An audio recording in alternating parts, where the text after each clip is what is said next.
Hi everyone, welcome to our channel Healthy Kitchen உணவும் உயிரும். இது வந்து கம்பும் கேழ்வரகும் நான் ரெண்டு ஸ்பூன் எடுத்திருக்கேன். கேழ்வரகு 2 ஸ்பூன், கம்பு 2 ஸ்பூன் எடுத்திருக்கேன். இதை ஓவர் நைட்டு ஊற வச்சுட்டு காலையில் நல்லா ஒரு அரைச்சிட்டு இதை ஒரு கஞ்சி மாதிரி நீங்கள் காய்ச்சி குடிச்சிட்டு வரலாம். ரொம்பவே கால்சியம் ரிச்சான ஒரு பொருள். மார்னிங் பிரேக்ஃபாஸ்ட்டுக்கு ரொம்பவே நல்லதாக இருக்கும். டயபெட்டிஸ்க்கு ரொம்ப நல்லது, வெயிட் லாஸ்க்கு ரொம்ப நல்லது. கண்டிப்பாக ட்ரை பண்ணி பாருங்கள்.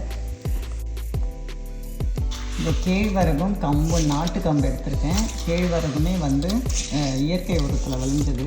இது வந்து எப்படி பிளெண்ட் பண்ணி நம்ம ஒரு கஞ்சியாக காலைல பிரேக்ஃபாஸ்ட் இது பண்ணிக்கலாம்னு பார்க்கலாம். இந்த மாவு நல்லா அரைச்சி வச்சுருக்கேன் பாருங்கள். தண்ணி பதமாக தான் இதை அரைக்கணும். அரைச்சிட்டு இந்த கொதிக்கிற தண்ணியில் நம்ம ஊற்றி அது கை எடுக்காமல் பக்குவமாக நல்லா விளவிக்கிட்டே இருக்கணும். இது விளவிட்டு அது கஞ்சி பதத்துக்கு வரும். ஏன்னா தண்ணி கம்மியாக வச்சோம்னா திக்காயிடும். அதனால் இது விளவிட்டு எப்படி கிளாஸில் கஞ்சியாக சர்வ் பண்ணுறதுன்னு பார்க்கலாம். இது நல்லா ரெடி ஆகிடுச்சு. இதை 7லேருந்து 8 நிமிஷம் நல்லா கொதிக்கணும். அப்போ தான் அந்த பச்சை வாடை போகும். இது நல்லா அதை இதில் ஊற்றி